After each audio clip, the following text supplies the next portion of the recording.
کہا کہ فلاح پانا تمہاری ضرورت ہے، اور فلاح کیسے ہوگی؟ تزکیے سے حاصل ہوگی۔ اور تزکیہ کیا ہے؟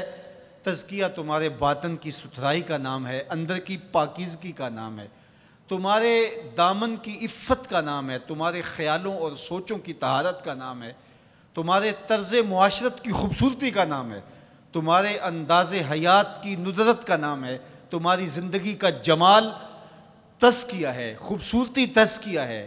اللہ کی حرام کردہ چیزوں سے بچنا، اس کی ممنوعات سے محفوظ رہنا، حتیٰ کہ مکروہات سے بھی، اور یہاں تک کہ ایسی سوچ سے بھی، ایسے خیال سے بھی، ایسے وسوسے سے بھی اپنے آپ کو بچانا، اس کو تزکیہ کہا جاتا ہے۔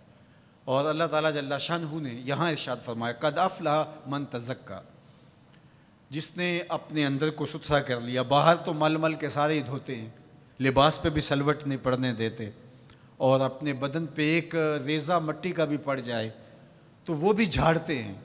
کہا یہ بھی اچھی بات ہے، اسلام ستھرائی کا دین ہے، صفائی کا دین ہے، لیکن اس سے کہیں زیادہ اہمیت ہمارے باطن کی صفائی کی ہے، ہمارے اندر کے ستھرا ہونے کی ہے۔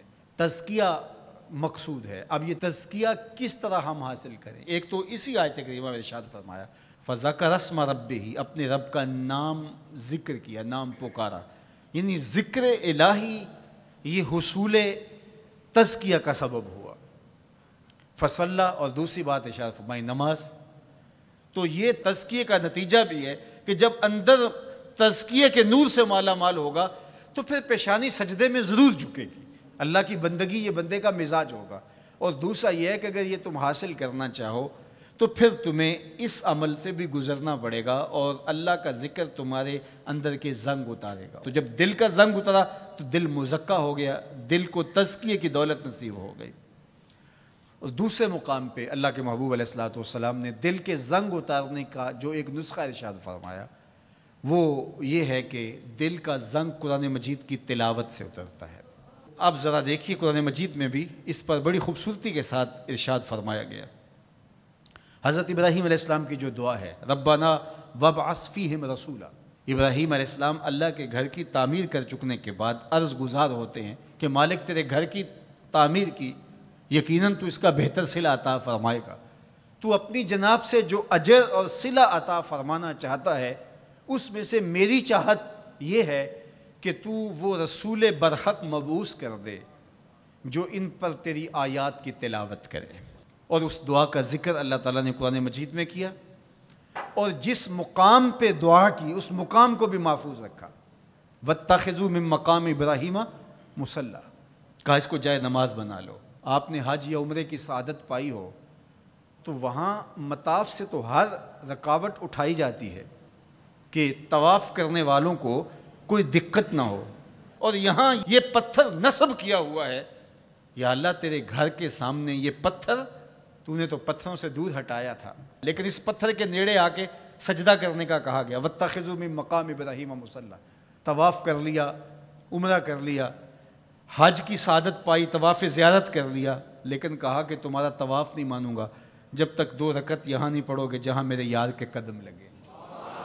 یا اللہ تیرے گھر کا طواف ہو گیا، کوئی کسر رہ تو نہیں گئی تھی؟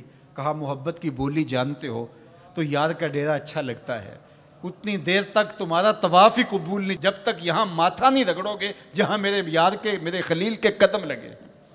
اب وہاں پیشانی رگڑائی جا رہی ہے اور وہاں ماتھا رگڑا جا رہا ہے۔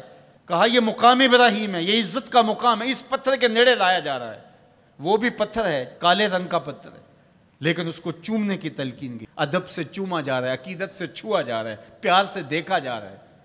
میں نے بوڑھے اشخاص کو بھی دیکھا کہ ہتھیلیوں پہ جان رکھ کے پتھر کو چومنے کے لیے بے چین ہے۔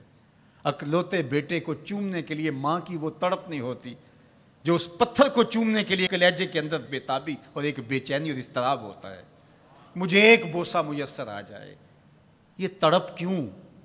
یہ راز حضرت عمر نے کھولا۔ حجر اسود کو چوم رہے تھے اور چومنے سے پہلے بولے اے حجر اسود تجھے کبھی نہ چومتا اگر میرے حضور نے نہ چوما ہوتا۔ ہم نے قطرہ دیکھا نہ کبھی دریا پہ غور کیا، بس جہاں تیری جھلک نظر آئی وہیں ڈوب گئے۔ تو یہ عقیدتوں کے رنگ ہیں، یہ محبتوں کے روپ ہیں، یہ الفتوں کا ایک عجیب جہان ہے جو ہم نے یہاں آباد دیکھا۔ تو یہ پتھر ہو کر کے بھی عزتوں کا ظرف قرار پایا، اور اس کو سینے کعبہ کے اندر نصب کر دیا گیا، کہا یہ نشان ہے، یہ شاعر اللہ میں سے ہے، یہ جائے نماز بنا لو، یہ عزتوں کا ظرف قرار پایا۔ اس کو یہ عزت کیوں ملی؟ اس لیے کہ حضرت خلیل اللہ کے قدم لگے۔ اچھا، کیا حضرت